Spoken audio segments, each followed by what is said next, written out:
Hello दोस्तों, मैं संदीप आप सबका अपने YouTube चैनल ज्ञान आरबीएल में स्वागत करता हूं। देखिए, आज हम भारत के बारे में कुछ चीज़ें देखने वाले हैं। कम से कम 35 प्लस पॉइंट देखने वाले हैं, जो कि आपके आने वाले एग्जाम के लिए बहुत ही ज़्यादा इम्पोर्टेंट है। और ये आज हमारी भूगोल की पहली क्लास है। ठीक, तो इसमें हम पूरे भारत पर एक नज़र डालेंगे कि क्या भारत में कहाँ पे क्या है, कैसे है, वो सभी चीज़ें देखने वाले हैं, जो कि आपके आने वाले एग्जाम के लिए बहुत ही ज़्यादा इम्पोर्टेंट सिद्ध होंगे। ठीक, तो चलिए शुरू करते हैं आज हम इंडिया के बारे में जानना। ये हम देख सकते हैं, ये भारत का पूरा नक्शा है। ठीक है, पूरा मैप है दोस्तों। ठीक है, अगर देखिए बात करते हैं सबसे उत्तरी पॉइंट कौन सा है भारत का, तो क्या है दोस्तों, इंदिरा कॉल है। ये सबसे उत्तर में पड़ता है। ठीक, सबसे उत्तरतम बिंदु है। वहीं देखिए सबसे पूर्वी बिंदु कौन सा है, तो ये देखिए अरुणाचल प्रदेश में पड़ता है किबुथु, है ना। और वहीं सबसे उत्तरी बिंदु की बात सबसे पश्चिमी बिंदु की बात करते हैं दोस्तों, तो ये है गौरमोता। ठीक है, तो ये याद रख लेंगे। और देखिए तो सबसे दक्षिणी बिंदु है दोस्तों, और वो सीमा से बद्ध, ठीक है, सीमा से बद्ध सबसे दक्षिणतम बिंदु यानी भारत की मुख्य भूमि का दक्षिणतम बिंदु कौन सा है, तो कन्याकुमारी यानी केप कैमोरिन है। ठीक है, तो ये चीज़ें याद कर लेंगे। और ये जो लंबाई चौड़ाई है भारत की, देखते हैं पूर्व से पश्चिम का विस्तार कितना है। पूर्व से लेकर के पश्चिम का विस्तार कितना है, 2933 किलोमीटर। और उत्तर से लेकर दक्षिण की लंबाई जो देखते हैं तो 3214 किलोमीटर है दोस्तों। ठीक है, तो चलिए हम शुरू करते हैं, फिर बाद में देखते रहेंगे। ठीक है, देखिए पहला पॉइंट क्या है कि राजधानी क्या है, तो आपको पता है भारत की राजधानी क्या है, नई दिल्ली दोस्तों ना। एक चीज़ और बता दें, अगर आप संपूर्ण हिंदी पढ़ना चाहते हैं तो आप हमारे दूसरे चैनल पर जा सकते हैं, जिसका नाम है ज्ञान एजुकेशन आरबीएल। यहाँ पर हम सभी लेवल की यानी यूपीएसआई से लेकर के निचले लेवल तक या फिर उससे ऊपर लेवल तक हम सब तरीके की हिंदी यहीं पर शुरू कर चुके हैं, और काफ़ी हद तक हम बना भी चुके हैं वीडियो, तो आप जाकर के इस पर देख सकते हैं। चलिए अब बात करते हैं भारत के नाम, क्या क्या नाम से भारत जाना जाता है। तो आपको बता दें आर्यावर्त, क्योंकि यहाँ पे आर्य लोग आए थे ना, जम्बूद्वीप, भारतवर्ष, है ना, हिंदुस्तान और इंडिया, इन सभी नामों जानता है। अगर आप लोग कहते हैं तो इसका हम अगला जब पार्ट लेकर के आएंगे उस पर हम बहुत ही विधिवत तरीके से आपको समझा देंगे क्यों इसका नाम क्या पड़ा है। ठीक, अगर हम भौगोलिक स्थिति देखते हैं तो ये कहाँ पर इंडिया स्थित है, तो आपको बता दें उत्तरी पूर्वी गोलार्ध में। कहाँ दोस्तों, उत्तरी पूर्वी गोलार्ध में। चलिए दिखा देते हैं कहाँ है उत्तरी पूर्वी गोलार्ध। देखिए ये पूरा क्या है आपका गोलार्ध है। ठीक, तो इसमें हम देखते हैं क्या, एक एक कर्क रेखा गई है यहाँ से, ये कर्क रेखा है 23.5 डिग्री, और ये 0 डिग्री रेखा है भूमध्य रेखा जिसको बोलते हैं, विषुवत रेखा बोलते हैं। और फिर यहाँ पर आएंगे, जब इस तरफ आएंगे तो ये मकर रेखा है। ठीक है, मकर रेखा है दोस्तों, ये भी 23.5 डिग्री है। ठीक, अब देखिए जो ये विषुवत रेखा है, ये दो भागों में इसको बांधता है, उत्तरी गोलार्ध और दक्षिणी गोलार्ध। तो ये दक्षिणी गोलार्ध हो गया। ठीक है, और ये उत्तरी गोलार्ध। तो देखिए इंडिया कहाँ पे है हम देखना चाहते हैं, तो ये देखिए उत्तरी गोलार्ध में इंडिया स्थित है। कहां पर है, उत्तरी गोलार्ध। तो देखिए ये उत्तर पश्चिम हो गया दोस्तों, और ये उत्तर पूर्वी गोलार्ध होगा। उत्तरी पूर्वी गोलार्ध होगा, तो हमें दिख रहा है इंडिया कहां पर है, तो हमें ये देखिए ये यहाँ पर इंडिया स्थित। देखिए ये पूरा रेड कलर का एशिया है। ठीक है, ये पूरा एशिया, और एशिया के ही अंतर्गत क्या आता है अपना इंडिया। और देखिए ये क्या है, मिडिल ईस्ट है। ठीक है, और ये यूरोप है, ये वाला यूरोप है, ये अफ्रीका है, ये नॉर्थ अमेरिका है, ये दक्षिणी अमेरिका है। तो ये चीज याद रखेंगे। तो इंडिया कौन किस में है, एशिया में है। और एशिया में ये देखिए आपको ये दिख रहा होगा, यहाँ पर ये इंडिया दिख रहा है, यहाँ पे श्रीलंका लटका हुआ है ना। तो आप देख सकते हैं कि ये जो कर्क रेखा गई हुई है, ये इंडिया से ही गई हुई है ना। तो भारत से कर्क रेखा गुजरती है, तो इसके बारे में हम देखने वाले। तो आपको ये देखना कि कहाँ स्थित है भारत। तो देखिए ये उत्तरी गोलार्ध में, तो उत्तरी हो गया है ना, और ये उत्तरी गोलार्ध के पूर्वी हिस्से में, तो उत्तर पूर्व हिस्से में ना, उत्तरी पूर्वी हिस्से में ये मतलब अवस्थित है। ठीक, हमारा भारत। तो चलिए समझ में आ गया होगा। तो हमने देख लिया कहाँ पे स्थित है, तो उत्तरी पूर्वी गोलार्ध में। अब देखिए अक्षांशीय विस्तार क्या है दोस्तों, 8 डिग्री 4 मिनट से लेकर के, ठीक है, 8 डिग्री 4 मिनट से लेकर के दोस्तों 37 डिग्री 6 मिनट तक। ठीक है, उत्तरी देशा अक्षांश। ठीक, चलिए दिखाते हैं कहाँ पर है। तो आप देख सकते हैं, देखिए 8-4 से लेकर के, 8-4 कहाँ, केप कैमोरिन से लेकर के, 8-4 से लेकर के ये 37-6 तक। ठीक, कहाँ पर 37-6 तक, इंदिरा कॉल तक। ठीक है, चलिए वहीं हम अगर देशांतरीय विस्तार देखते हैं तो 68 डिग्री 7 मिनट से लेकर के पूर्वी देशांतर से लेकर के 97 डिग्री 25 मिनट पूर्वी देशांतर तक इसका विस्तार है। तो चलिए इसके बारे में देख लेते हैं, 68-7 से लेकर के 97-25। तो देखिए जब हम देखते हैं दोस्तों, तो ये देखिए 68 डिग्री 7 मिनट गौर माता से लेकर के 97 डिग्री 25 मिनट तक किबुथु यानी अरुणाचल प्रदेश होता है। ठीक, इसका विस्तार। तो चलिए अगला देखते हैं। देखिए पांचवा छठा पॉइंट बहुत ही इंपॉर्टेंट दोस्तों, 82.5 डिग्री पूर्वी देशांतर। क्या 82.5 डिग्री पूर्वी देशांतर, ये कहाँ से गुजरती है तो आप याद रखेंगे, ठीक है, जो मानक समय रेखा होता है, ठीक उसी को बोलते हैं। ये गुजरते हैं इलाहाबाद के समीप मिर्जापुर के यहाँ से गुजरती है, मिर्जापुर से गुजरती है। और ये बता दें जो ग्रीनविच है दोस्तों, ठीक है, उस समय से कितने घंटा आगे है तो 5.5 घंटा, कितने 5 घंटा 30 मिनट ये आगे चलता है। क्वेश्चन पूछाता है कि ग्रीनविच से कितना समय आगे है तो 5.5 घंटा, ये क्वेश्चन मोस्ट इंपॉर्टेंट है दोस्तों, ठीक। और आपको बता दें 82.5 डिग्री पूर्वी देशांतर है, ये भारत के 5 राज्यों से गुजरता है। कितने राज्यों से? 5 राज्यों से गुजरता है दोस्तों। कौन कौन राज्य हैं उनके बारे में हम बता दें तो कौन कौन से? उत्तर प्रदेश, मध्य प्रदेश, छत्तीसगढ़, उड़ीसा और आंध्र प्रदेश। तो बहुत ही ज्यादा इंपॉर्टेंट है ये क्वेश्चन आपके लिए, ठीक। मानक समय रेखा, ठीक है, कितने राज्यों से गुजरती है? 5 राज्यों से, उत्तर प्रदेश, मध्य प्रदेश, छत्तीसगढ़, उड़ीसा और आंध्र प्रदेश। तो याद रख लेंगे। वही जो बात करते हैं कर्क रेखा की, कर्क रेखा वेरी वेरी इंपॉर्टेंट दोस्तों, क्या है, कहां कहां से गुजरती है तो 8 राज्यों से गुजरती है, गुजरात, राजस्थान, मध्य प्रदेश, छत्तीसगढ़, झारखंड, पश्चिम बंगाल, त्रिपुरा और मिजोरम। तो इसको आप याद रख सकते हैं, गुराम छजपा, है ना, छजपा 3 में, है ना, एक एक अच्छा सबका हम लेकर के देखिए। इस तरीके से याद करने से आपको एक क्रम में याद रहेंगे, ठीक। गु से गाजा गुजरात, रा से राजस्थान, मा से मध्य प्रदेश, छा से छत्तीसगढ़, झा से झारखंड, पा से पश्चिम बंगाल और त्रि से त्रिपुरा और मी से मिजोरम। तो इस तरह याद कर सकते हैं। ये 8 राज्य हैं। दिखा हमने बताया था, देखिए कौन सी है, ये देखिए हमने दिखाया था कि ये कर्क रेखा है ना, ये देखिए 23.5 डिग्री जो है ये कर्क रेखा ये देखिए गई हुई है और ये भारत को यहाँ पर टच कर रही है और भारत के 8 राज्यों से होकर के गुजर रही है। चलिए आपको समझ में आ गया होगा। अब देखिए देखते हैं पूर्व से पश्चिम की लंबाई, तो 2933 किलोमीटर, क्या 2933, और उत्तर से दक्षिण की लंबाई कितनी है 3214। चलिए दिखा देते हैं। ये देखिए जो अगर हम देखते हैं कि देखिए गौर माता मतलब पश्चिम में है, ठीक है, और ये कीवथु क्या है पूरब में है। तो यहाँ से यहाँ की लंबाई कितनी है 2933 किलोमीटर, ठीक है। गौर माता से पूर्व जो कीवथु है दोस्तों, सबसे पूर्वी क्षेत्र है, वहाँ की लंबाई कितनी 2933। और वही बात कर ले दोस्तों, ये देखिए इंदिरा कॉल से लेकर के, ये सबसे उत्तरी बिंदु है ना, तो उत्तर दक्षिण देखते हैं, इंदिरा कॉल से लेकर के जो कैप कैमोरिन है यानी कि आपका कहाँ है कन्याकुमारी है, यहाँ तक की लंबाई टोटल कितनी है दोस्तों, तो आपको बता दें कितनी है 3214 किलोमीटर। तो 2933 3214, तो ये दोनों के दोनों आप अपने दिमाग में बिठा लेंगे, ठीक है। चलिए अब देखिए अगर हम बात करते हैं भारत की कुल स्थलीय सीमा कितनी लगती है दोस्तों, तो 15,106.7 किलोमीटर, ठीक। इतना 15,106.7 किलोमीटर स्थलीय सीमा लगती है। वही जलीय सीमा की बात कर लेते हैं तो 751.6 किलोमीटर, ठीक। अब देखिए हम बात करने वाले हैं दोस्तों प्रादेशिक जल सीमा। क्या प्रादेशिक जल सीमा?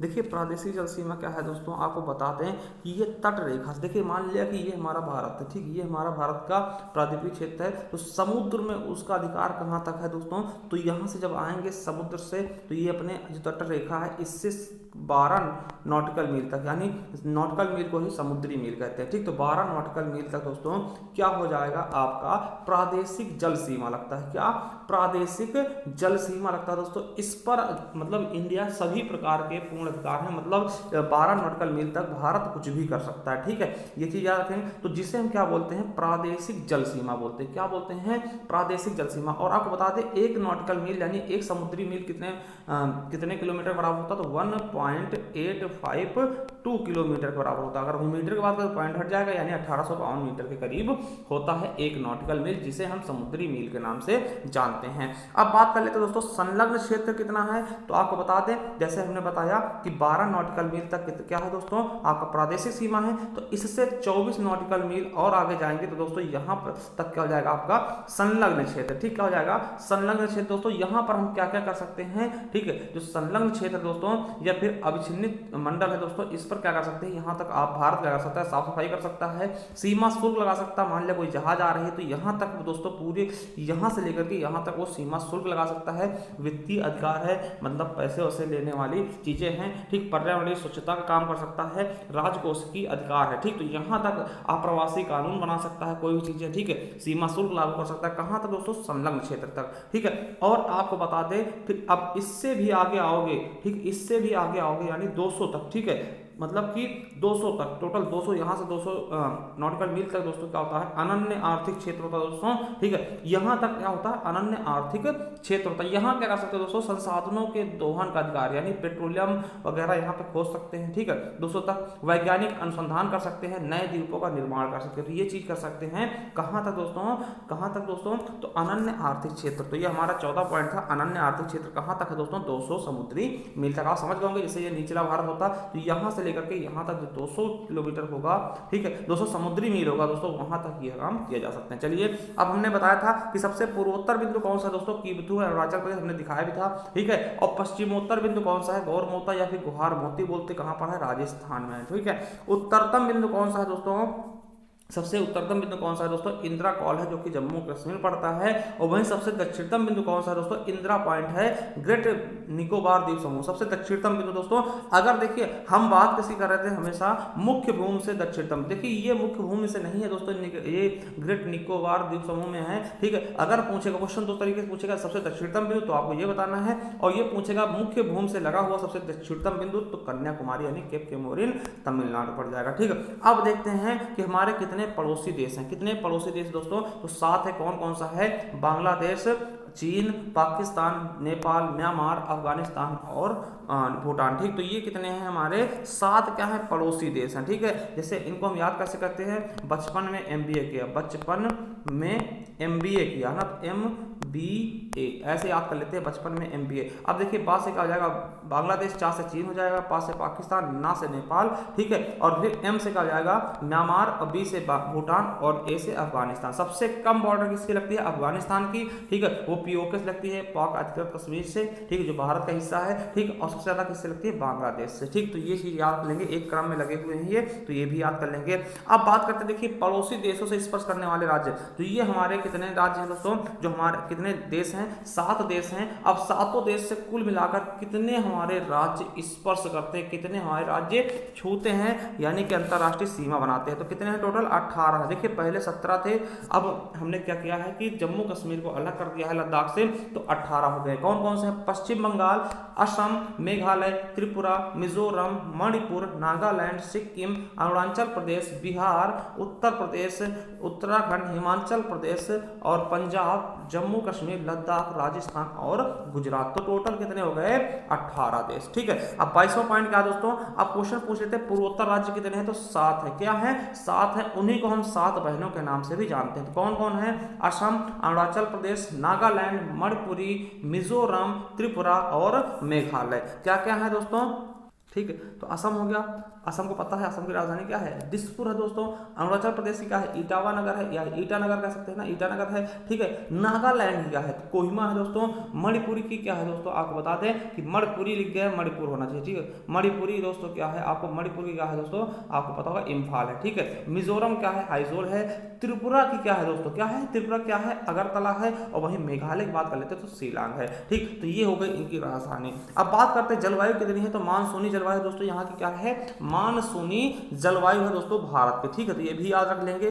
ठीक है, अब देखिए बात करते हैं क्षेत्रफल की, तो भारत का क्षेत्रफल कितना है, तो 32,87,263 वर्ग किलोमीटर क्या है, क्षेत्रफल है। अब देखिए इतना बड़ा क्षेत्रफल है, मगर ये पूरे विश्व का कितने प्रतिशत है, मान लिया पूरा विश्व है तो उसके कितने परसेंट में भारत बसा हुआ है, तो मात्र 2.4% पर ही भारत बसा हुआ है। ठीक है, पूरे विश्व के 2.4% पर ही भारत बसा हुआ है, और 2.4% में कितने करोड़ जनसंख्या ले रखी है, 121 करोड़। ये 2011 के अनुसार दोस्तों। अब 2021 में जो आंकड़े आएंगे वैसे 1.135 करोड़ से भी ज्यादा लगभग हो गए होंगे हम लोग। ठीक है, मगर ये 2011 के आंकड़ा से हम लेकर के आए हैं। अभी जब नवीन जनगणना अभी चल रही है दोस्तों, जब आएगी तो उसके बारे में हम बात बाद में करेंगे। ठीक, तो याद रख लेंगे। ठीक है, अब देखिए कितने परसेंट है पूरे जनसंख्या, सॉरी जो क्षेत्रफल है उसका 2.4% है अकेला भारत पूरे विश्व का। अगर पूरे विश्व को हम 100 मान लें तो उसमें से 2.4% यानी 2.5% क्या है दोस्तों, भारत है। ठीक है, अब देखिए विश्व के कुल जनसंख्या का कितने परसेंट भारत एजब कर रहा है दोस्तों, तो 17.74। देखिए भूमि कितनी है 2.4 और जनसंख्या कितनी ले रखी 17.74%, लगभग 18% के लमसम क्या जनसंख्या ले रखी है। ठीक है, अब बात कर लेते हैं जनसंख्या की दृष्टि से कौन सा स्थान है दोस्तों, तो भारत का दूसरा स्थान है जनसंख्या की दृष्टि से। ठीक है, पहले का आपको पता है अपना दुश्मन चीन है, ठीक है, फिर अपना भारत है प्यारा, ठीक है, दूसरे पे हम, तीसरे पे अगर बात करते हैं अमेरिका है, चौथे इंडोनेशिया, पांचवें ब्राजील। देखिए ब्राजील जनसंख्या और क्षेत्रफल की दृष्टि से दोनों पे पांचवें स्थान पे, ठीक। बाद में क्या है, पाकिस्तान भी आ गया हमारा पांचवें नंबर पे, ठीक है, कंगाल पाकिस्तान क्या आ गया हमारा पांचवें नंबर पे, आपका पाकिस्तान आ गया, छठे नंबर पे पाकिस्तान भी आ गया, ठीक। तो ये याद रखें छठे नंबर पे क्या है, पाकिस्तान भी आ गया, ठीक है। चलिए आप देखते हैं क्षेत्रफल की दृष्टि से कौन सा स्थान, तो भारत का 7वां स्थान है। देखिए किसके बाद है, पहले पे रूस है, दूसरे पे कनाडा, तीसरे पे चाइना, चौथे पे अमेरिका, पांचवें पे क्या है, ब्राजीलिया, ठीक है, ब्राजील, और छठे पे ऑस्ट्रेलिया, सातवें पे क्या है, अपना भारत है। तो हम देख सकते हैं जनसंख्या की दृष्टि से दूसरे पर और क्षेत्रफल की दृष्टि से 7वें स्थान पर काबिज है, ठीक है। चलिए अगला देखते हैं पुरुष जनसंख्या कितनी है दोस्तों।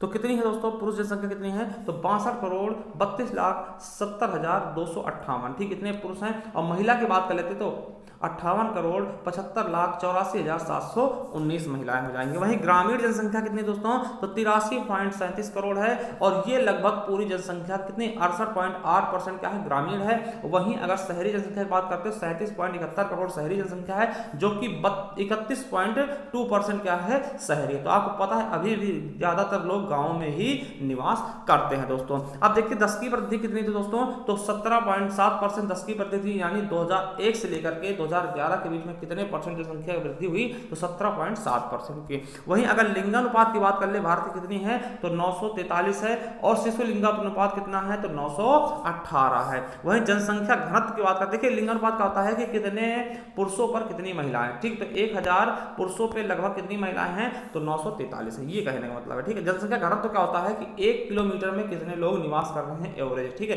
1 किलोमीटर के अंदर कितने लोग निवास कर रहे हैं भारत में, तो 382, ठीक है। यह आंकड़ा अब बढ़ जाएगा जब ये 2011 जनगणना के अनुसार है, ठीक है। देखिए तो जनसंख्या घनत्व कितना है, 382 व्यक्ति प्रति वर्ग किलोमीटर, ठीक। वहीं अगर साक्षरता की बात करते हैं तो कितनी है कुल साक्षरता भारत की, तो 74.4%। वहीं पुरुष साक्षरता देखते हैं 82.4% है, और महिला साक्षरता कितनी है, 65.46% है, क्या है, महिला साक्षरता दोस्तों। और अनुसूचित जनजाति संख्या की बात करते हैं, अनुसूचित जाति जनसंख्या कितनी है, तो 16.6%। वहीं अनुसूचित जनजाति संख्या कितनी है, जनसंख्या कितनी है, तो 8.6%, ठीक है। राज्यों की संख्या कितनी है, तो 28 है दोस्तों। आपको पता 29 है, जिसमें जम्मू कश्मीर को किसमें केंद्र शासित राज्य में डाल दिया गया था, तो यहाँ से 29 से एक कम हो गए, यानी 28 बचे हैं। और ये कितने हो गए, केंद्र शासित प्रदेश कितने हो गए, 8 हो गए, ठीक है। देखिए जम्मू कश्मीर को लद्दाख बनाया गया, फिर क्या हुआ, उनको दो को मिला करके एक बना दिया गया था, ठीक दोस्तों। तो क्या होगा, टोटल 8 हो गए। तो 28 8 याद रखें, टोटल कितने हैं, 36, क्या है, 28 8 यानी टोटल 36 है। देखिए अब देखिए ज्यामितीय आकार कैसा है, चतुष्कोणीय है दोस्तों। आपको पता है कि चतुष्कोणीय आकार है पूरे भारत का, ठीक है। अब देखिए पर्वतीय क्षेत्र का विस्तार कितने पे है, तो 10.7% पर्वतीय क्षेत्र है। पहाड़ी क्षेत्र का विस्तार कितना है, 18.6% पर पहाड़ी विस्तार है। और पठारी क्षेत्र विस्तार कितने पे, 27.7% पर पहाड़ी क्षेत्र विस्तार है। और मैदानी क्षेत्र विस्तार कितने पे, 43% पर क्या है, मैदानी क्षेत्र विस्तार है। और वहीं द्वीपों की संख्या बात कर ले तो 200 कितनी है, 247 है, ठीक है। और राष्ट्रीय पशु क्या है, बाघ है, क्या है दोस्तों, राष्ट्रीय पशु बाघ है। और वहीं राष्ट्रीय विरासत पशु की बात कर ले तो क्या हो जाएगा हमारा, आपका हाथी हो जाएगा, ठीक है। और ये कब घोषित किया गया, तो अक्टूबर 2018 में हाथी को विरासत पशु घोषित किया गया, राष्ट्रीय विरासत पशु घोषित किया गया। और राष्ट्रीय पक्षी आपको पता है मोर है, राष्ट्रीय वृक्ष क्या है, बरगद है, राष्ट्रीय पुष्प क्या है, कमल है दोस्तों, क्या है, कमल है दोस्तों। वहीं राष्ट्रीय चिन्ह की बात करते हैं, अशोक स्तंभ है दोस्तों। आपको पता है ये कहां पर है, तो वाराणसी में स्थित है, कहां पर, वाराणसी में। और राष्ट्रीय गान कौन सा है, तो जनगण मन है दोस्तों, क्या है, जनगण मन है। किसके द्वारा रचित है, तो रविन्द्रनाथ टैगोर द्वारा। सबसे पहली बार कब गाया गया दोस्तों, तो 27 दिसंबर 1911 को कांग्रेस के कलकत्ता अधिवेशन में ये गाया गया था। और इसको कब दर्जा दिया गया दोस्तों, राष्ट्रगान का दर्जा कब दिया गया है, 24 जनवरी 1950 को। और ये 52 सेकंड में गाया जाता, कितने सेकंड में, 52 सेकंड में गाया था। जो भी क्वेश्चन इससे बनते हैं हमने सारे दे दिए। और दोस्तों आपको बता दें कि रविन्द्रनाथ टैगोर एकमात्र ऐसे राइटर हैं जिन्होंने 2 देश का राष्ट्रगान लिखा, अपना भारत का और बांग्लादेश का भी लिखा था, अमार सोनार बांग्ला दोस्तों, ठीक है। ये भी आपको पता होना चाहिए। चलिए राष्ट्रीय गीत कौन सा है, वंदे मातरम, क्या है, वंदे मातरम। देखिए वंदे मातरम को बंकिम चंद्र चटर्जी द्वारा लिखा गया है, और इसे आनंद मठ से लिया गया है। और ये कब गाया गया है, तो 1896 के कलकत्ता अधिवेशन में, ठीक, सॉरी 1896 के कांग्रेस अधिवेशन में ये गाया गया था। और इसे भी 24 जनवरी 1950 को ही स्वीकार किया गया। और इसे गाने में 65 सेकंड लगते हैं, कितने दोस्तों, 65 सेकंड लगते हैं। वही राजकीय भाषा की बात करते हैं तो क्या है, हिंदी है। आपको पता होगा आर्टिकल 343 से 351 के बीच क्या बताया गया है, राजभाषा, ठीक है। और आर्टिकल 17 में क्या बताया गया है, राजभाषा, ठीक, सॉरी भाग 17 में राजभाषा का वर्णन किया गया। और 8वीं अनुसूची में टोटल 22 भाषाओं का वर्णन है, किसमें, संविधान में, ठीक है। तो वही बात कर लेते हैं। तो हिंदी दोस्तों आपको पता है 14 सितंबर 1949 को राजभाषा घोषित किया गया था, इसीलिए प्रतिवर्ष 14 सितंबर दोस्तों हिंदी दिवस मनाते हैं, ठीक, क्या मनाते हैं, हिंदी दिवस। और विश्व हिंदी दिवस कब मनाते हैं दोस्तों, ये भी क्वेश्चन आपके दिमाग में आना चाहिए। तो 10 जनवरी को मनाते हैं, क्यों, क्योंकि 10 जनवरी 1975 दोस्तों पहला विश्व हिंदी सम्मेलन हुआ था, कहाँ, अपने नागपुर में, ठीक है, अपने भारत के नागपुर में, ठीक है। चलिए अगला है राष्ट्रीय लिपि क्या है, देवनागरी। आपको पता है आर्टिकल 343 से लेकर 351 के बीच सभी चीजें बताई गई हैं दोस्तों कि लिपि क्या होगी, देवनागरी होगी, संख्या क्या होगी अंतरराष्ट्रीय पद्धति में, ठीक। राष्ट्रीय वाक्य कौन सा, सत्यमेव जयते, क्या है, सत्यमेव जयते। और ये क्वेश्चन कई बार पूछा गया कि कहां से लिया जाता है दोस्तों, तो मुंडकोपनिषद से, ठीक है। और ये कहां से लिया गया है, तो आपको बता दें वाराणसी के निकट दोस्तों सारनाथ है, ठीक है, सारनाथ क्या है, वाराणसी में ही है, ठीक है।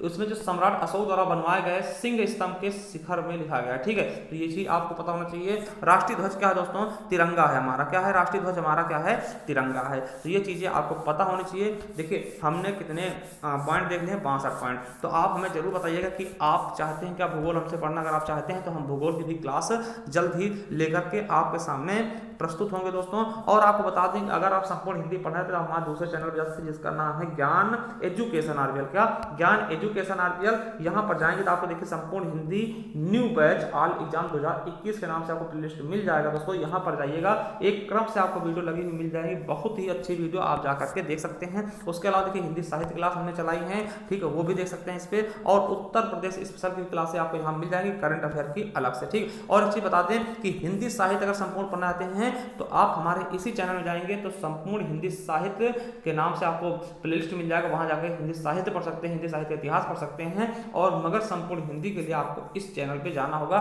तो जाइए सब्सक्राइब कर लीजिए, क्योंकि यहाँ पर भी हम बहुत कुछ लेकर के आने वाले हैं आप लोगों के लिए। चलिए थैंक यू, धन्यवाद। अगर आपको वीडियो अच्छी लगी तो आप बताइएगा, इसका हम शुरू से आपको पढ़ाना चाहते हैं क्या, भूगोल, ठीक है। अगर आप लोगों की अनुमति होगी तो हम जरूर लेकर के हाजिर होंगे। थैंक यू, धन्यवाद दोस्तों।